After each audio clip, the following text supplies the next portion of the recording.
আসসালামু আলাইকুম আর সবাইকে শুভ সন্ধ্যা। উম, আপনাদেরকে একটা দুঃসংবাদ দিয়ে আলাপ শুরু করা যায়। সেটা হচ্ছে যে আজকের আলাপ কোনো ক্রমে ইতিহাসের সাথে সম্পৃক্ত না। মিথ কথাটা এই ধরনের একটা ভুল ধারণা তৈরি করতে পারে সবার মধ্যে যে এটা সম্ভবত ইতিহাসকে ডিল করবে। কিন্তু আমি শুরুতেই সাবধান করছি বা সতর্ক করছি যে আজকের আলাপ একদমই ইতিহাসের গা ঘেঁষে চলার চেষ্টা করবে না। এটা একটা ইতিহাস বিযুক্ত বা বিমুক্ত একটা আলাপ। তাহলে আমরা আসলে কি নিয়ে ডিল করবো? বেসিক্যালি আমরা ডিল করবো সংস্কৃতি বা কালচার নিয়ে। ফলে আজকের আলাপকে আমরা একটা কালচারাল স্টাডিজের খসড়া আকারে দেখতে পারি। সংস্কৃতি অধ্যয়নের যে কাঠামোবাদী তরিকা আছে সেই তরিকার একটা পূর্বাভাস হিসেবে দেখি। সে অর্থেই আজকের আলাপ এগোবে এবং আজকের আলাপের উপর আমি ভর করব প্রধানত ফরাসি তাত্ত্বিক চিহ্নবাদী রোলা বার্থের উপর। আপনারা জানেন যে ঢাকায় নব্য পাঠ সমালোচনা এবং উত্তরবাদী বিদ্যায়তনের বরাতে রোলা বার্থ অনেকটাই প্রসিদ্ধি পেয়েছেন।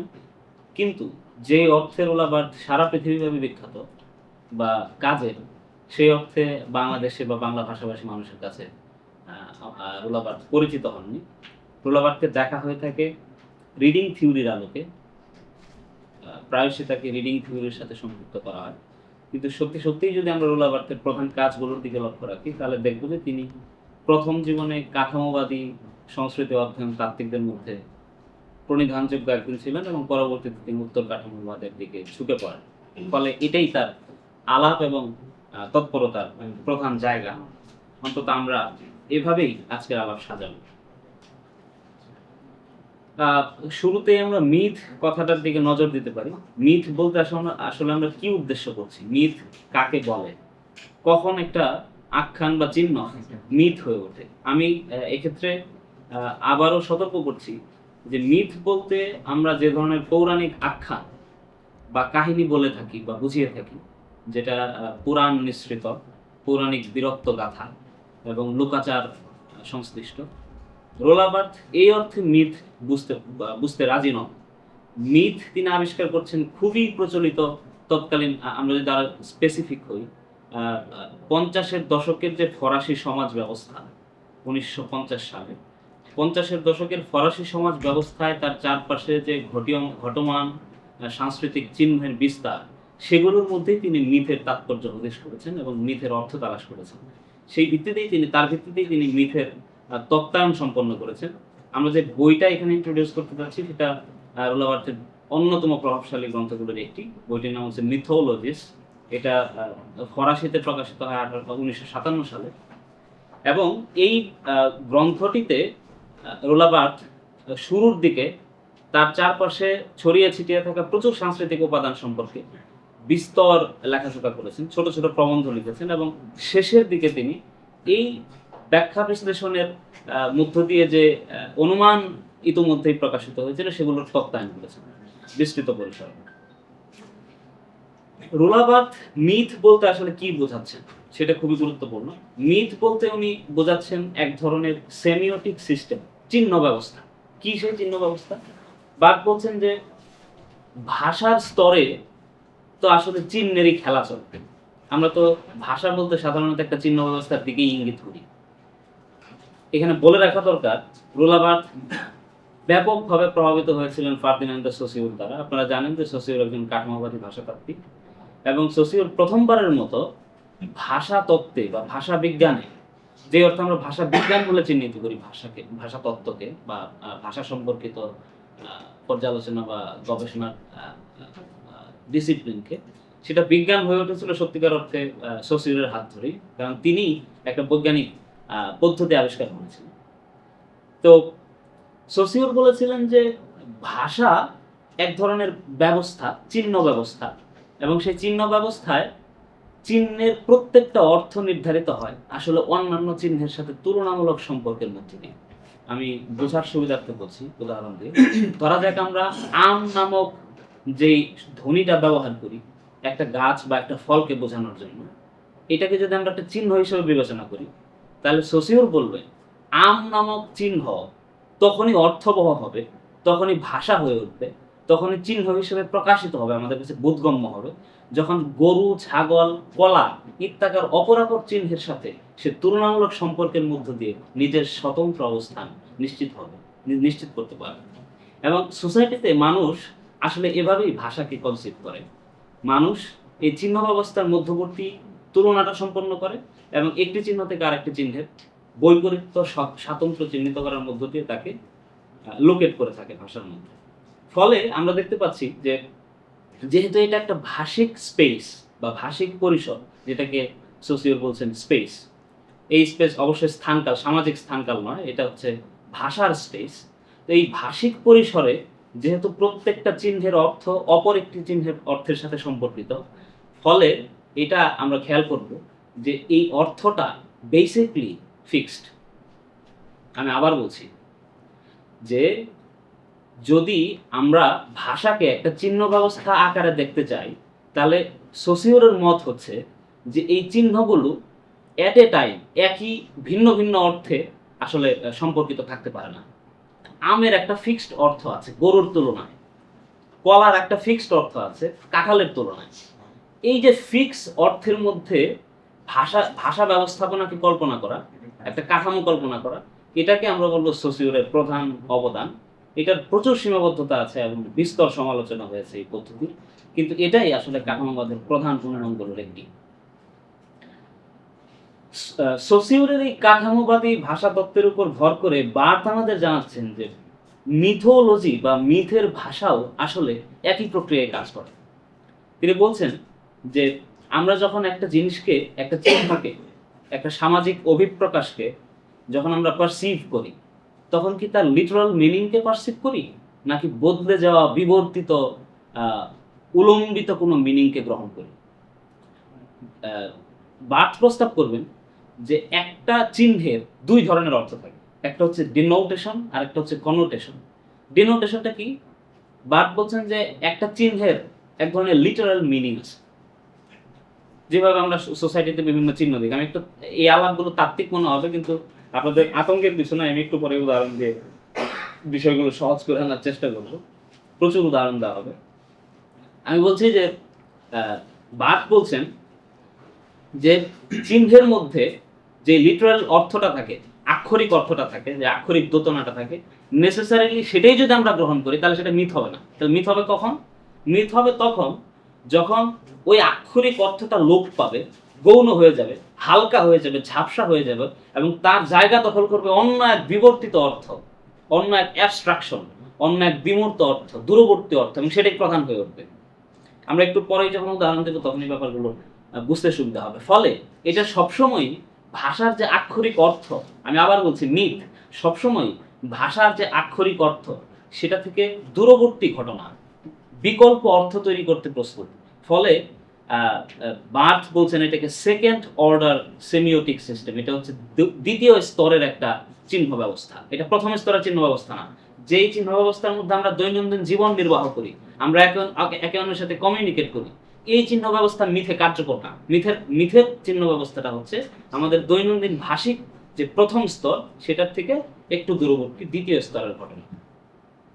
এবং এই দ্বিতীয় স্তরের ঘটনার কারণে যেহেতু সে দৈনন্দিন জীবনের মধ্যে একটা আড়াল তৈরি করে, দৈনন্দিন অর্থ ব্যবস্থার মধ্যে এক ধরনের আড়াল তৈরি করে, রহস্য তৈরি করে, ফলে এটা ল্যাঙ্গুয়েজ থাকে না।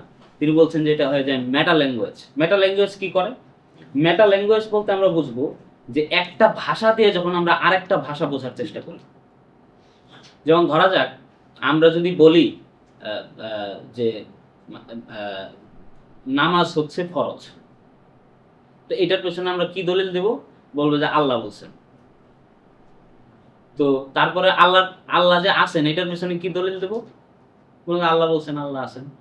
এই যে মানে আল্লাহ আছেন, ঈশ্বর আছেন, এটার পক্ষে যে আমি আবার বলছি যে ঈশ্বর আছেন কেন? কারণ ঈশ্বরই বলছেন। এই যে সেলফ এভিডেন্ট বা সেলফ এভিডেন্ট যুক্তি, মানে নিজেকেই নিজে যুক্তি আকারে ব্যবহার করা, এটা যখন ঘটবে তখন আমরা সেটাকে মেটা ল্যাঙ্গুয়েজ আকারে পড়তে পারবো। মেটা ল্যাঙ্গুয়েজের কাজ হচ্ছে একটা ভাষা দিয়ে আরেকটা ভাষাকে ব্যাখ্যা করা, এবং আমরা যখন গভীরভাবে তাকাবো তখন দেখবো যে এই দুইটা ভাষা আসলে পরস্পর সম্পর্কিত, একই ভাষার অন্য ভিন্ন ভিন্ন রূপ।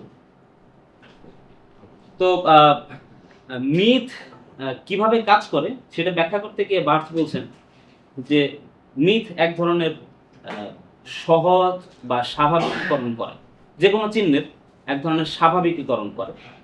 যেমন ধরা যাক, সে যখন মদ বোঝায়, ওয়াইন, ভালো মানের মদ, সেটা যখন বোঝায়, সেটা নেসেসারিলি দেখবেন যে ফরাসি মদের এক ধরনের বিশেষ কদর আছে, এবং সারা পৃথিবীতেই ফরাসি মদকে অন্যরকম উল্লেখযোগ্য একটা মদের ভার্সন আকারে দেখা হয়।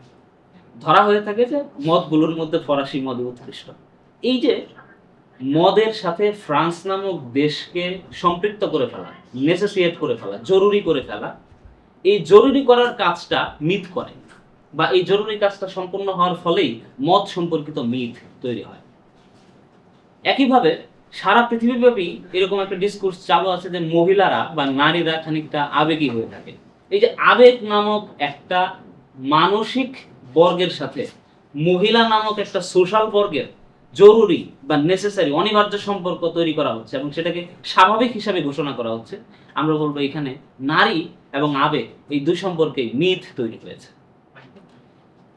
আর কি করে মিথ?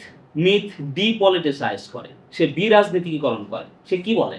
সে বলে যে টেকনোলজি হচ্ছে একটা নিউট্রাল জিনিস, একটা নিরপেক্ষ জিনিস, এবং এটা একটা যন্ত্র মাত্র, এটা একটা প্রযুক্তি মাত্র।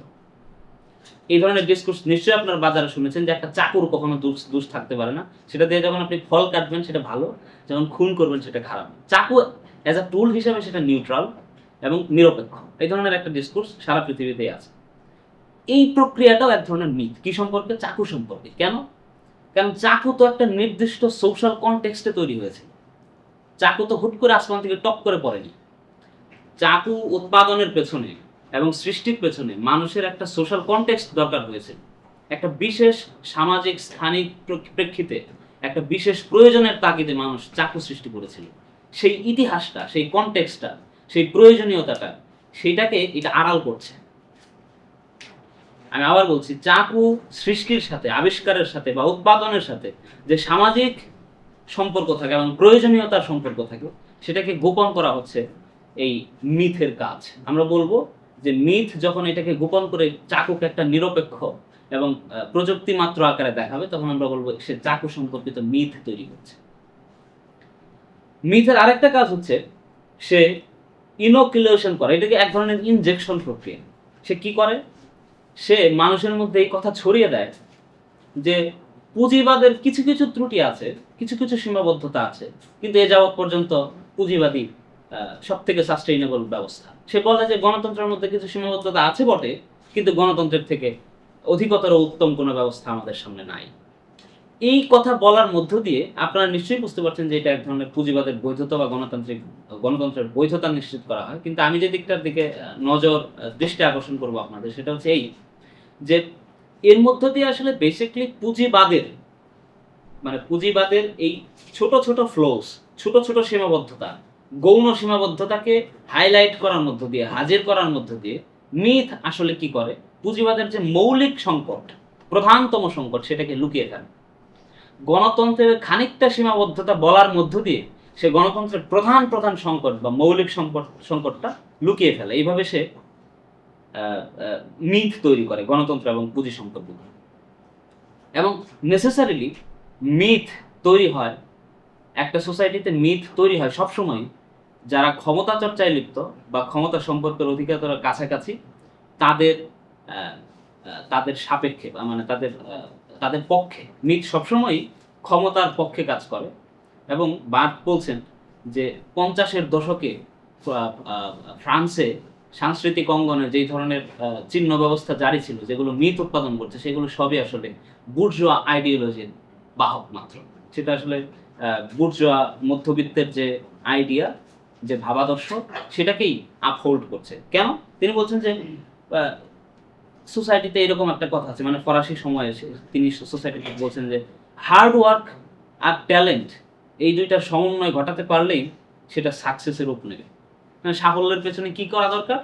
সাফল্যের পেছনে পরিশ্রম করো এবং তোমার যে প্রাকৃতিক মেধা আছে সেটাকে খরচ করো। তো এই যে সাফল্য নামক বর্গকে হার্ড ওয়ার্ক এবং ট্যালেন্ট দিয়ে শর্তায়িত করা, এই ব্যাপারটা কিন্তু ভয়াবহ রকমের বুর্জোয়া একটা তত্ত্ব। কেন? কারণ এখানে স্বীকার করা হচ্ছে না যে মানুষ মাত্রই সামাজিক সমান সংখ্যক সামাজিক সুবিধা এবং সুযোগ নিয়ে জন্মায় না।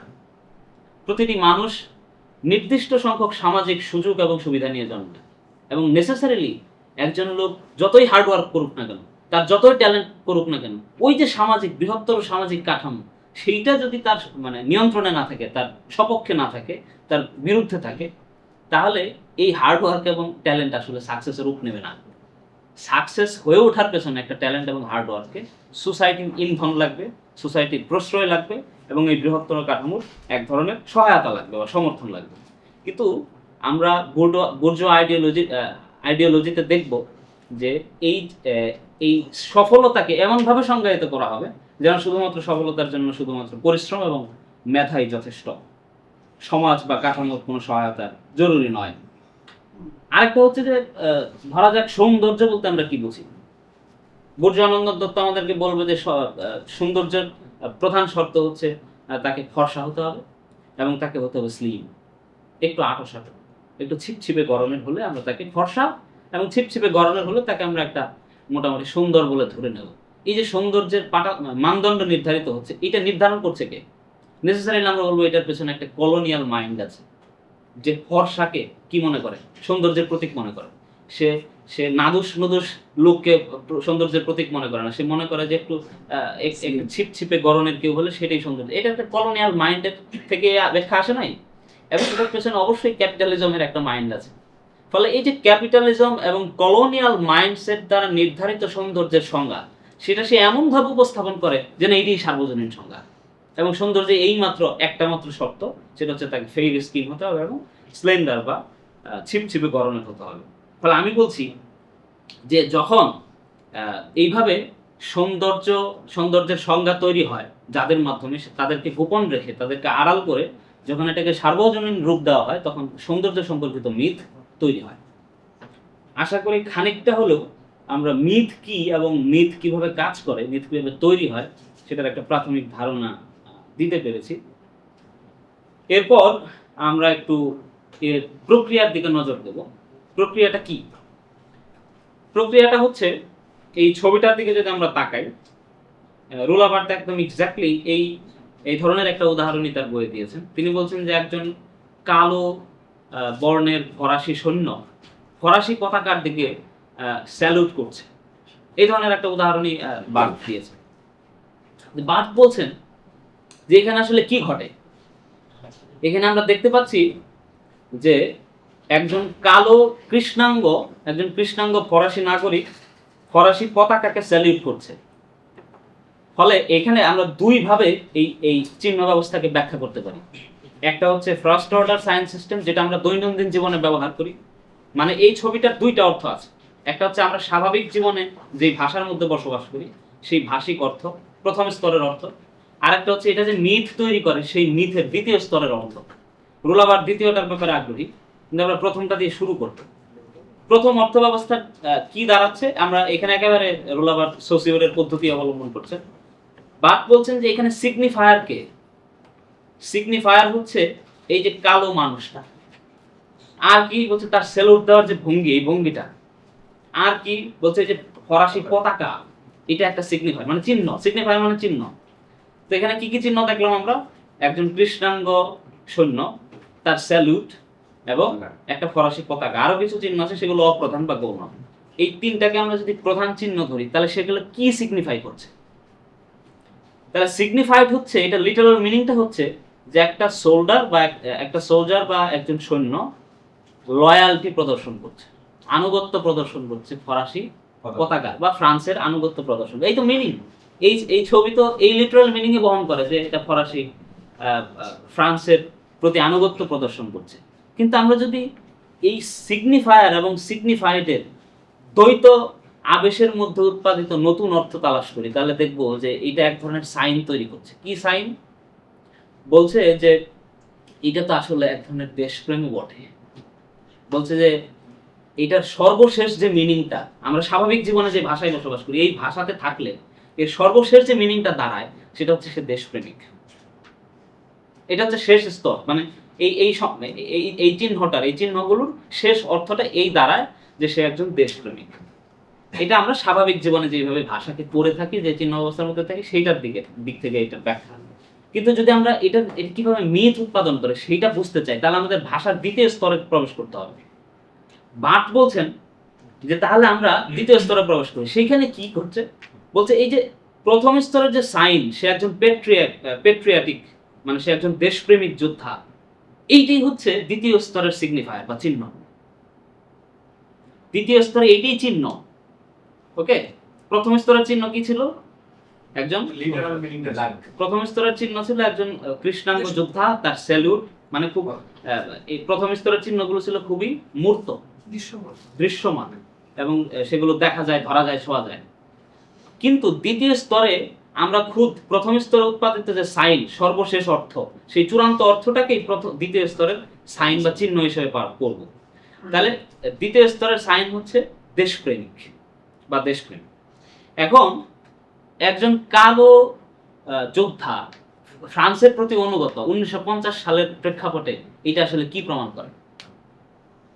এটা আসলে প্রমাণ করে যে আফ্রিকাতে ফ্রান্সের যে বিস্তর উপনিবেশ হয়েছিল, তাতে ওই কালো মানুষেরা খুব বেশি অখুশি নয়, তারা ফ্রান্সের প্রতি অনুগত এবং ফ্রান্সকে স্যালুট করতে প্রস্তুত। ফলে এখানে এই চিহ্ন, এই দেশপ্রেমের চিহ্ন এখানে প্রতিকায়িত করছে যে ফ্রান্স এদেরকে মুক্তি দিয়েছে এবং তারা ফ্রান্সের প্রতি কৃতজ্ঞ। এই আফ্রিকান কালো নাগরিকরা ফ্রান্সের প্রতি কৃতজ্ঞ এবং ফ্রান্স তাদেরকে খুব উপকার করেছে, এতটাই উপকার করেছে যে সে আনুগত্যের ঠেলায় স্যালুট করছে। কিন্তু এটা মিথ হয়ে ওঠে কখন?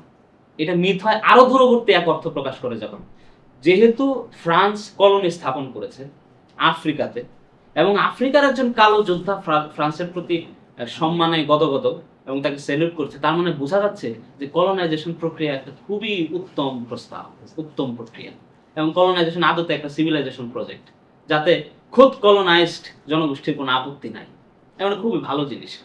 তো যখন এই একটা সামান্য ছবির মধ্য দিয়ে ফ্রেঞ্চ কলোনিয়ালিজমকে একটা নোবেল এন্টারপ্রাইজ বা মহতি উদ্যোগ হিসেবে দেখানো সমাপ্ত করা হয়, দেখানো হয়, তখনই আসলে এই ছবিটা সাধারণ কোনো ছবি থাকে না, এটা হয়ে ওঠে একটি মিথ। এটা একটা মিথিক্যাল পিকচার বা ইমেজ হয়ে ওঠে। বাট এরপর বেশ কিছু ছোট ছোট প্রবন্ধ লিখে বিভিন্ন বিভিন্ন বিষয়ে মিথকে ব্যাখ্যা করার চেষ্টা করেছেন, মিথকে ডিকোড করার চেষ্টা করেছেন, যে ওই সমস্ত জিনিসের মধ্যে মিথ কিভাবে লুকায়িত আছে সেটা ডিকোড করার চেষ্টা করেছেন। তার মধ্যে একটা হচ্ছে দ্য ওয়ার্ল্ড অফ রেসলিং। তিনি বলছেন যে এই যে কুস্তি খেলা হয়, এই কুস্তি খেলার মধ্যে মিথ আছে। কিভাবে মিথ আছে? বলছে যে এটা তো আসলে খেলা না, এখানে তো প্রতিযোগিতার কোনো ঘটনা নাই, এখানে হার জিতের ঘটনা অবশ্যই আছে, কিন্তু সেটা মুখ্য না। মুখ্যটা কি? বলছে যে একজন যে পরাজিত হবে, একজন যে জিতে যাবে, এটা তো সবাই জানে। মানে কুস্তি খেলায় যে একজন জিতে যাবে, একজন পরাজিত হবে, তো সবাই জানে। এইটা দেখার জন্য তো মানুষ জড়ো হয় নাই, জড়ো হয়েছে কিভাবে সে পরাজিত হয় সেইটা দেখার জন্য, পরাজয়ের প্রক্রিয়া দেখার জন্য, জয়ের প্রক্রিয়াটা দেখার জন্য। কোন কোন প্রক্রিয়ায় কত বিভৎসভাবে একজন মানুষ মার খায়, কত দারুণভাবে একজন মানুষ বিরক্ত সূচকভাবে একজন মানুষ আরেকজনকে মারতে পারে, ওই বীরত্বটা, ওই বিভৎসতাটা, ওই আত্মনাত্মা দেখার জন্য সে জড়ো হয়েছে। সে খুদ খেলা দেখার জন্য জড়ো হয় নাই, খুদ জয় এবং পরাজয় দেখার জন্য জড়ো হয় নাই। প্রশ্ন হলো যে কেন মানুষ টিকিট কেটে, এত হাজার হাজার মানুষ শারীরিক নিপীড়ন দেখতে রাজি হয়, এবং শারীরিক নিপীড়ন দেখে সে হাততালি দেয়, করতালি দেয়। অন্যের নিপীড়ন তাকে আনন্দ দেয় কেন? এটাকে ফ্রয়েড দিয়ে ব্যাখ্যা করা যাবে, কিন্তু বার্থ বলছেন যে সোসাইটিতে মানুষ যে বসবাস করে, সেই সোসাইটিতে প্রচুর পরিমাণে মূল্যবোধ দ্বারা সে তাড়িত হয়, প্রচুর ভ্যালুস তাকে ডিল করতে হয় প্রতিনিয়ত। সেগুলো কি? যে একজন খারাপ মানুষ মার খাবে, মারা উচিত। হয়তো সোসাইটিতে এটা সবসময় ঘটে না, বাট এই মূল্যবোধটা তার মধ্যে আছে যে একজন যে খারাপ লোক তার মার খাওয়া উচিত, একজন যে ভালো লোক তার পুরস্কৃত হওয়া উচিত। হ্যাঁ, এবং সে দেখে যে ছাতি ফোটানো, বুকের ছাতি ফোটানো লোককে সে বীরত্ব সূচক লোক ভাবে। এটা সোশ্যাল ভ্যালুস তার। এবং যে একটু নিয়মের বাইরে গিয়ে, যে নিয়মটা সোসাইটির মধ্যে ইতিমধ্যেই উপস্থিত আছে বা প্রতিষ্ঠিত আছে, সেই নিয়মের বাইরে গিয়ে, নিয়মকে অতিক্রম করে নিয়মকে যে ভেঙে দিতে চায়, সে ওটাকে খারাপভাবে দেখে। এই বার্থ বলছেন যে সোসাইটির মধ্যে যে ধরনের ভ্যালুস সে নিয়মিত চর্চা করে বা চর্চা করতে পারে না, যেটা তার মধ্যে অলরেডি ইনহেরেন্ট আছে, এই ভ্যালুস গুলোর প্রতিচ্ছায়া বা প্রতিফলন সেই রেসলিং খেলার মধ্যে দেখতে পাবে। কথাটা একটু জটিল, ফ্রয়েড দিয়ে ব্যাখ্যা করলে অধিকতর সহজ, কিন্তু সেই পথে রুলাবার যান নাই, রুলাবার অন্য পথে এগোচ্ছেন। রুলাবার বলছেন যে সোসাইটিতে যেই ভ্যালুসগুলো মানুষের মধ্যে অবস্থান করে, সেই ভ্যালুসগুলোর কোনো না কোনো প্রতিচ্ছবি বা প্রতিফলন এই রেসলিং এর মধ্যে আছে, যা তাকে আনন্দ দেয়। কি আনন্দ দেয়? আপনারা দেখবেন রেসলিং খেলায়, আমি এটার উদাহরণ খোঁজার চেষ্টা করেছি এইভাবে, যে রেসলিং খেলায় আপনি দেখবেন যে মাঝে মাঝে রেফারি যখন এইভাবে পা এভাবে তুলে তিনটা থাপ্পড় দেয় ফ্লোরে, তখন এই নিয়ম বহির্ভূত ভাবেই এর মাঝখানে কেউ কেউ আক্রমণ করে বসে। এবং আপনি দেখবেন রেসলিং বেসিকলি তখনই জমজমাট হয়ে ওঠে যখন আকস্মিকভাবে নিয়ম বহির্ভূতভাবে কেউ আক্রমণ করে বসে। আমি দেখলাম সেদিন ডোনাল্ড ট্রাম্পের মতো এক লোক রেফারির উপর আক্রমণ করেছে। আমি নিশ্চিত যে যারা গেছে ওইখানে ওদের জন্য ওই মুহূর্তটাই ছিল সব থেকে আকর্ষণীয়। ফলে মানে মুদ্রা কথা হচ্ছে যে এই যে ভ্যালুস, যেই ভ্যালুসটা সোসাইটিতে ক্রমাগত লঙ্ঘিত হয়, ক্রমাগত চর্চিত হয়, সেই একই ধরনের ভ্যালুস এই রেসলিং খেলায় লঙ্ঘিত হয়, কখনো কখনো অ্যাডাপ্টেড হয় বা চর্চিত হয়। তো সোসাইটির মধ্যে প্রতিফলিত এই ভ্যালুসগুলো সে রেসলিং এর মধ্যে আবিষ্কার করে এবং সেগুলোর পতন বা উদযাপনে আনন্দিত হয়। এটা বার্থের মতামত, আপনাদের একমত হওয়ার কোনো জরুরত নাই। বার্থ মারা গেছে বহু আগে, একমত না হলে মামলা দিতে পারবে না। এরপরে তিনি বলছেন যে রেসলিং খেলার আনন্দ আসলে নির্ভর করে মানুষের যে মানে রেসলিং খেলার যে অর্থ, রেসলিং খেলার যে অর্থ বা চিহ্ন, সেটা বেসিক্যালি দুইজন মানুষের লড়াই না। বলছে তার পেশি কতটা ফুলে আছে, তার মুখে কতটা রক্ত লেগে আছে, সে কত দ্রুত ঝাঁপিয়ে পড়তে পারলো, সে কত তীব্রতায় আরেকজনকে আঁচড় দিতে পারলো। এই ছোট ছোট অ্যাবস্ট্রাকশনগুলো বেশি গুরুত্বপূর্ণ, মানুষ এগুলোতে বেশি আনন্দিত হয়।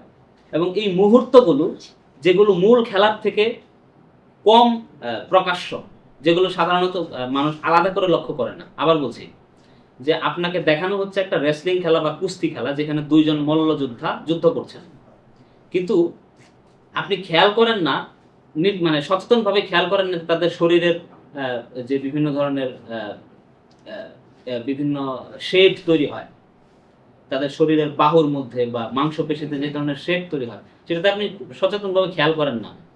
কিংবা ধরা যাক তারা যেভাবে পরস্পরকে আক্রমণ করে, তাতে যে ছোট ছোট মুহূর্ত তৈরি হয়, ছোট ছোট চিহ্ন তৈরি হয় তাদের গায়ে বা বিভিন্ন জায়গায়, সেগুলো তো আপনি খুব সচেতনভাবে খেয়াল করেন না। কিন্তু রোলা বার্থ বলছেন ওইটাই হচ্ছে রেসলিং এর আদত, তাৎপর্য। এবং রেসলিং খেলাটা জমজমাট হয়ে ওঠে মূলত ওই ছোট ছোট অপেক্ষাকৃত না দেখা মুহূর্তগুলোর কারণে। বার্থ আরেকটা গুরুত্বপূর্ণ জিনিস নিয়ে আলাপ করছেন, সেটা হচ্ছে ডিটারজেন্ট। ডিটারজেন্ট তো আপনারা চেনেন, সেটাকে সুপ পাউডারও বলা হয়ে থাকে। বার্থ বলছেন যে ডিটারজেন্ট পাউডার কি করে?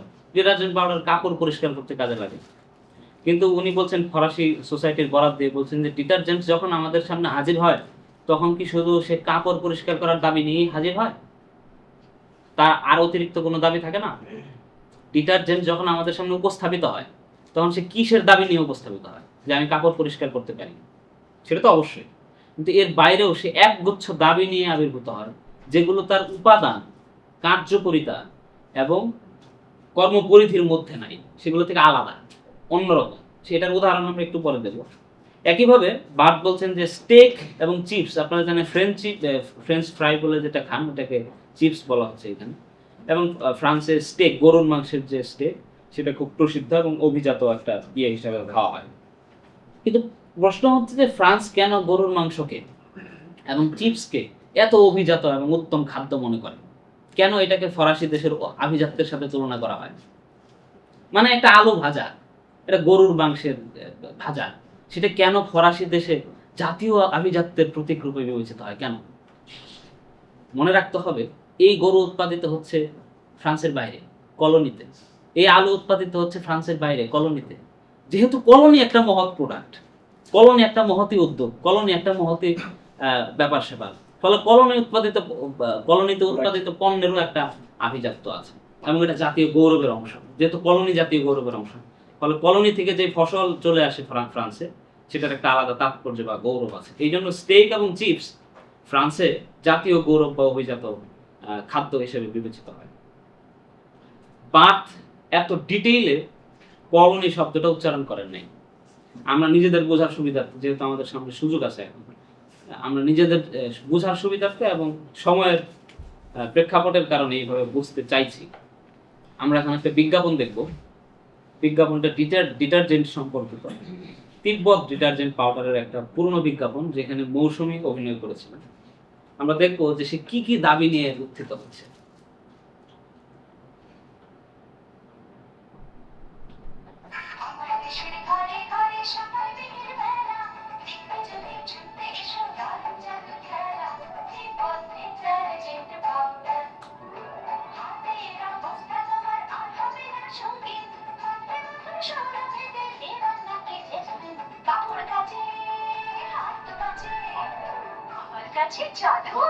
অ্যাক্টিভ পাওয়ার জন্য তিব্বত ডিটারজেন্ট পাউডার জেসমিন প্রতিবার সকালে।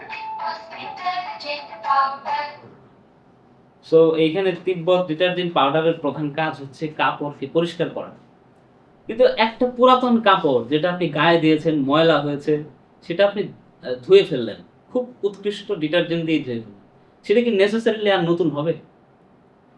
কিন্তু ডিটারজেন্ট আপনাকে এই আশ্বাস দেয় যেটা নতুনের মতো চকচকে করে তুলবে, এবং এটা প্রায় নতুন। ডিটারজেন্ট আর কি বলে? ডিটারজেন্ট বলে যে কোনো এক রহস্যময় উপায়ে সে এই কাজ করে। আমার কাছে ব্যাপারটা হচ্ছে যে সে কিন্তু রাসায়নিক একটা উপাদান মাত্র। সে একটা রাসায়নিক উপাদান, তার মধ্যে রাসায়নিক বন্ধন আছে, রাসায়নিক প্রক্রিয়া সে গঠিত হয়েছে, কাজও করে সে রাসায়নিক প্রক্রিয়া। কিন্তু সে দাবি করছে কিভাবে কাজটা করে। সে বলছে যে আমার কাছে জাদু, সে এক রহস্যময় উপায়ের কথা বলে। এখন প্রশ্ন হচ্ছে যে কেন এই কথা বলে? একটা ডিটারজেন্ট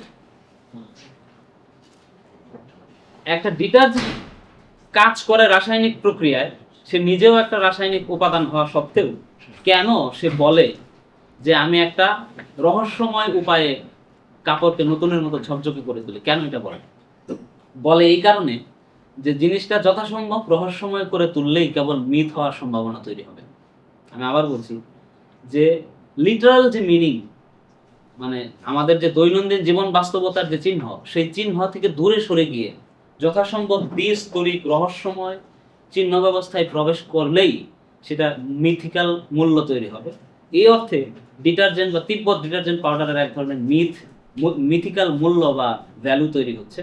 এবং আমরা পরবর্তীতে দেখব এটার মধ্যে আরো অনেক দাবি আছে যে বাংলাদেশের ঘরে ঘরে তিব্বত ডিটারজেন্ট পৌঁছে গেছে। এই দাবির সত্যতার জন্য কোনো সমাজবিজ্ঞানী গবেষণা চালান নাই, কোনো সত্যনিষ্ঠ পরিসংখ্যান আমাদের হাতে নাই, কিন্তু এই দাবি এখানে করা হচ্ছে এবং এই দাবি সবাই মেনে নিচ্ছে। এই দাবির বিরুদ্ধে কোথাও কোনো কেস মামলা হয় নাই।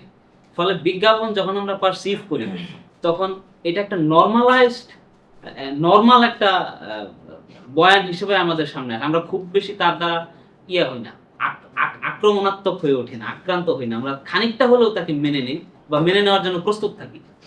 আমরা এটাকে নির্দোষ ব্যাপারই মনে করি, যদিও মিথ্যা। তাহলে আমি বলছি যে তিব্বত ডিটারজেন্ট পাউডার এখানে একটা মিথিক্যাল মূল্য তৈরি করছে, এবং সেটা অসংখ্য মিথ্যার উপর ভিত্তি করে, অসংখ্য রহস্যময়তার উপর ভিত্তি করে।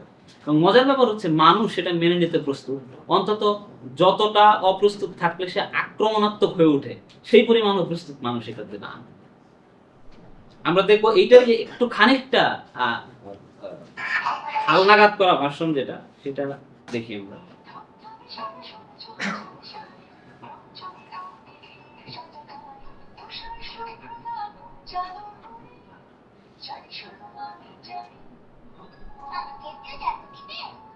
ডিটারজেন্ট পাউডার আছে এক্সট্রা পাওয়ারের জন্য, যা এখন অনেক স্তর থেকে সমাপ্তি করতে এখন যেন তোমার হাতে।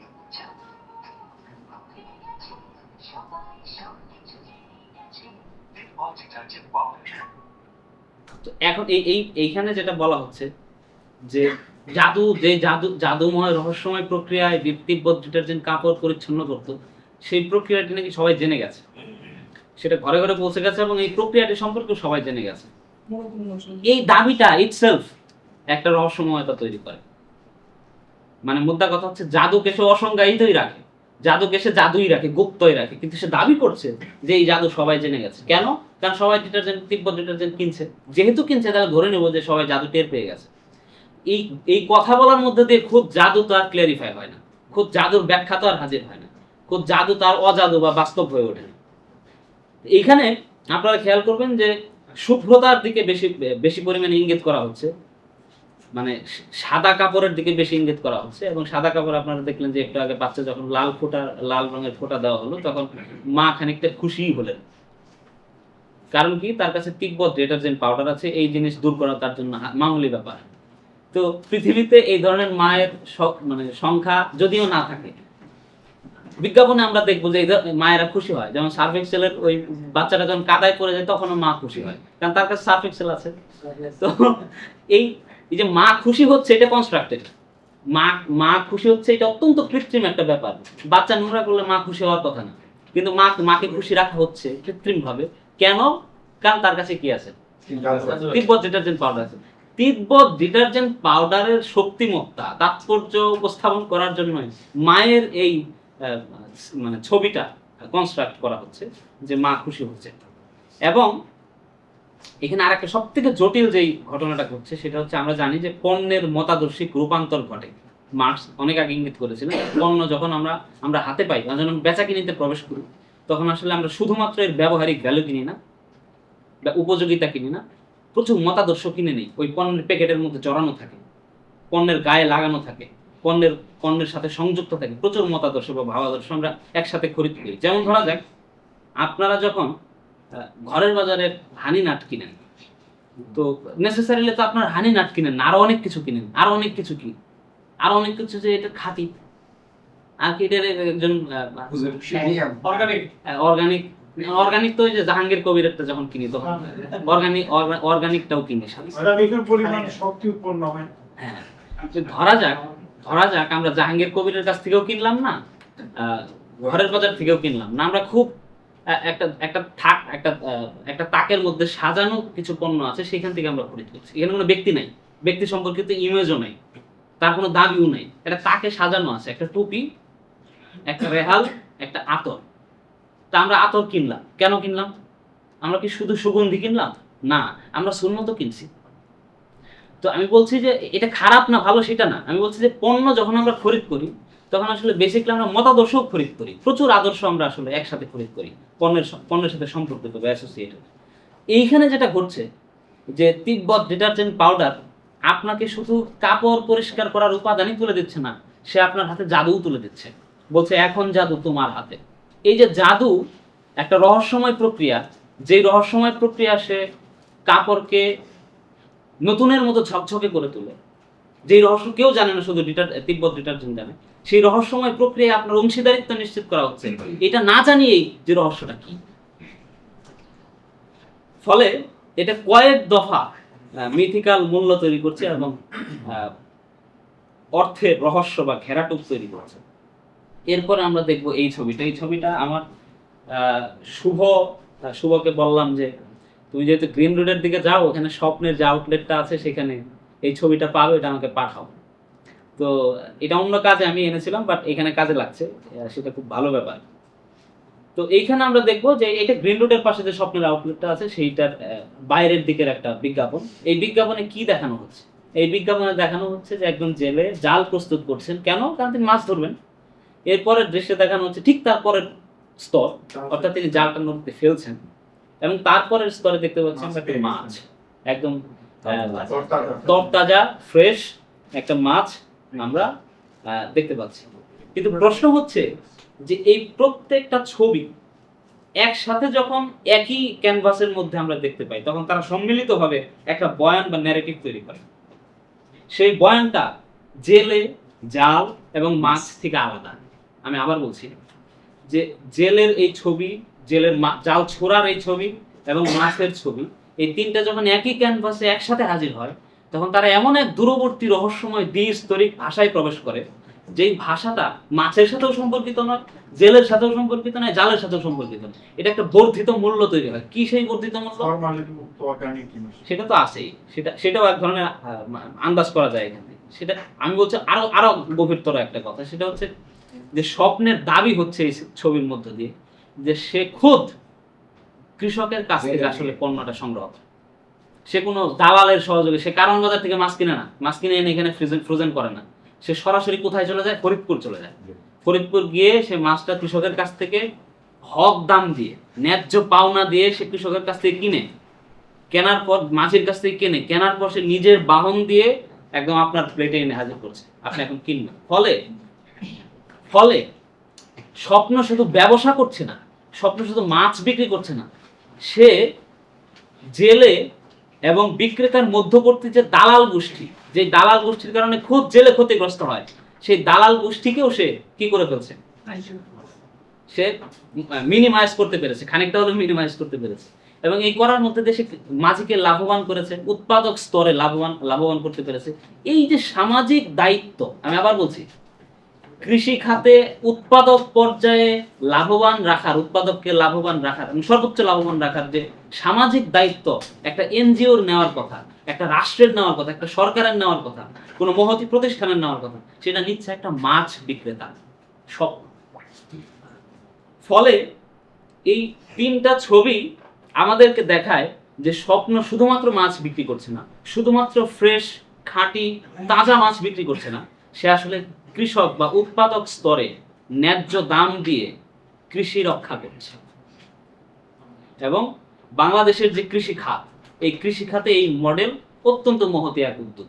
এই ধরনের মহতী উদ্যোগের দোতনা যখন তৈরি হয়, তখন এই ছবিটা একটা মিথের তাৎপর্য বহন করে এবং এটা মিথিক্যাল মূল্য তৈরি হয়। আমরা এরপরে আরো একটা ছবি দেখছি। এই ছবি সম্পর্কে তিমুর ভাই জানেন, আমি তাকে দেখিয়ে প্রথমবারের মতো এটা লক্ষ্য করি। এটা আমি প্রথম দেখেছিলাম আজিমপুরের কাজী ফার্মের যে ছোট ছোট চায়না বিল্ডিং গলিতে কাজী ফার্মের, সেখানে দেখেছিলাম। এটা কাজী ফার্মের গুরুত্বপূর্ণ একটা বিজ্ঞাপনগুলোর একটি এবং পুরনো বিজ্ঞাপনগুলোর একটি। এই বিজ্ঞাপনে দেখানো হচ্ছে যে একজন শিশু মুরগির ঠ্যাং খাচ্ছে, ভাজা মুরগির ঠ্যাং, খুবই আনন্দের সাথে, মানে সে খুব তৃপ্তি নিয়ে খাবে। খাওয়ার পূর্ব মুহূর্তে ছবিটা ধরা হয়েছে। আমরা এর যে বিভিন্ন ধরনের চিহ্ন ব্যবস্থা আছে, কাজী ফার্ম, সেটা রং কিংবা তার ট্যাগ লাইন, সেগুলোতে গেলাম না। আমরা শুধুমাত্র এই ছবিটার দিকে নজর রাখি। কেন একজন শিশুকে দিয়ে ভাজা মুরগির ঠ্যাং খাওয়ানো হচ্ছে? কেন একজন প্রাপ্তবয়স্ক মানুষ নয়? শিশুই কেন প্রয়োজন পড়বে? এবং আরো নির্দিষ্ট করে যদি আমরা তাকাই, তাহলে দেখবো যে শিশুটির চুল একটা বিশেষ বৈশিষ্ট্য বহন করছে এবং তার দাঁত আরো একটি বৈশিষ্ট্য বহন করছে। আমরা খেয়াল করলে দেখব শিশুটির দাঁত এমনভাবে বিন্যস্ত যেমনটা মাংসাশী প্রাণীর ক্ষেত্রে হয়ে থাকে। তার দুই পাশের চোয়ালের দিকে একটু চোখা এক ধরনের দাঁতের অভিপ্রকাশ আমরা দেখতে পাচ্ছি, যেটা সাধারণত মাংসাশী প্রাণী ইঙ্গিত বহন করে। যেমন ধরা যায় কুকুর, বাঘ, বেড়াল ইত্যাদি, তাদের চোয়ালের দুই পাশে লম্বা সরু দাঁত থাকে, সূক্ষ্ম। তো এই শিশুকে বাছাই করা হয়েছে এই সুন্দর মাংসাশী প্রাণীর বৈশিষ্ট্য সম্বলিত দাঁতের কারণে, এবং এই দাঁত তাৎপর্যবহ। এবং আরো খেয়াল করলে দেখবো তার চুলের বিন্যাসটা এমন যেটা তাকে খানিকটা হলেও পশুর সাথে তুলনাযোগ্য করে তুলছে, ওয়াইল্ড করে তুলছে, বন্য করে তুলছে।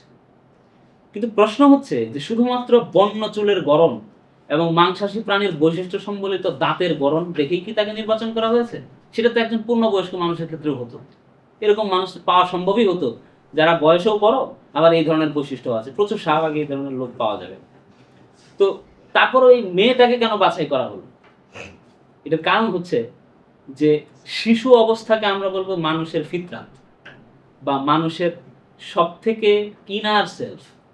মানুষ যখন আধুনিকতা, মডার্নিটি, ক্যাপিটালাইজেশন, ভোগবাদ, বিচিত্র ধরনের মতাদর্শিক এবং বাজারি প্রক্রিয়ায় অংশগ্রহণ না করে, তখন তার মধ্যে এক ধরনের সারল্য থাকে, তার অরিজিনাল সেলফটা উপস্থিত থাকে তার মধ্যে। মানুষ ক্রমশ বড় হয়, সে শিক্ষা লাভ করে, বিভিন্ন ডিসকোর্সের সাথে পরিচিত হয় এবং তার মধ্যে জটিলতা প্রবেশ করে।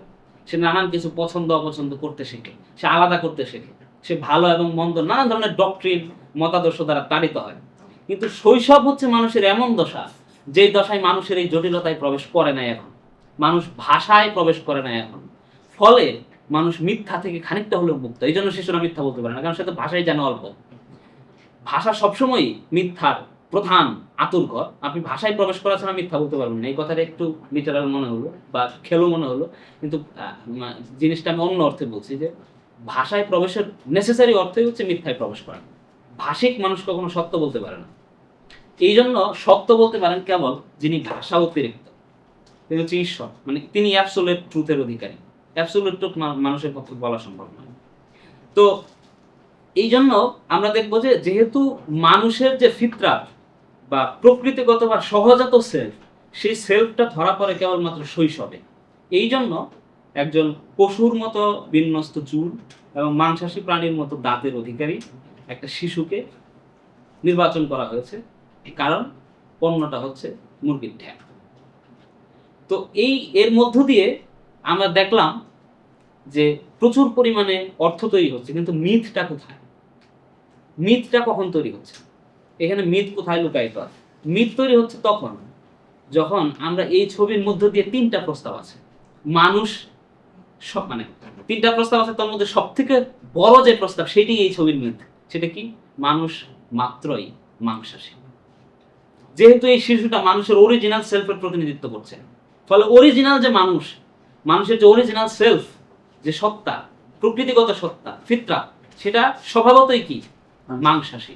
সে মাংস খেতে প্রস্তুত, এবং তার দাঁতের গড়ন দিয়ে বোঝানো হচ্ছে যে এই অরিজিনাল মানুষের জৈবিক ভাবেও আসলে গঠন করা হয়েছে মাংস খাওয়ার জন্য। ওকে, তাহলে আমি আবার বলছি যে মাংস খাওয়ার মতো একটা পছন্দ অপছন্দ, রুচি অভিরুচি বা এজেন্সিমূলক একটা তৎপরতার সঙ্গে নেসেসিয়েট করা হচ্ছে সহজাত মানুষ হওয়ার শর্তকে। অর্থাৎ সহজাত ফিতরাত সম্পন্ন যে অরিজিনাল মানুষের সেলফ, সে মাংস খাবেই, মাংস না খেয়ে তিনি পারেন না। তো আপাতত আমি এই কয়েকটা ছবি ডিকোড করার চেষ্টা করলাম, এবং এইভাবে মানুষের যে ফিতরাত, সেটার সাথে মাংস খাওয়াকে নেসেসিয়েট করা হচ্ছে, শর্তায়িত করা হচ্ছে, এবং মাংস খাওয়ার একটা মিথিক্যাল মূল্য তৈরি হচ্ছে।